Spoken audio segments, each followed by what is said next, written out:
ছেলেকে উপরে পড়তে বসিয়েছি। কিছুক্ষণ পড়ার পরই ছেলে চিৎকার করে ডাকছে, মা শিগগিরই উপরে আসো। উপরে উঠে বললাম, কী রে, কী হয়েছে, এত কেন ডাকাডাকি করছিস? মা, বাইরে যেন কিসের আওয়াজ হলো, কিসের আওয়াজ হলো? ধুম করে কী যেন একটা পড়লো। জানলা দিয়ে দেখতেই নিচের দিকে কিছুই দেখতে পেলাম না।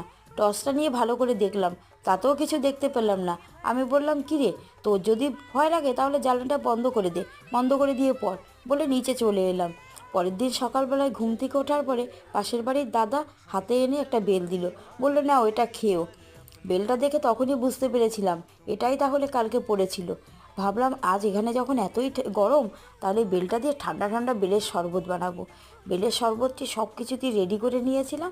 সবাইকে যখন এক গ্লাস করে বেলের শরবত দিলাম, এই গরমে ঠান্ডা ঠান্ডা বেলের শরবত সবাই খুব ভালো খেয়েছে। ছেলেকে দিয়ে বললাম, নে, কালকে তোর ভয় পাওয়ার কারণ ছিল এই বেলটাই, নে সেটাই শরবত বানিয়েছি, তুই এবার খা।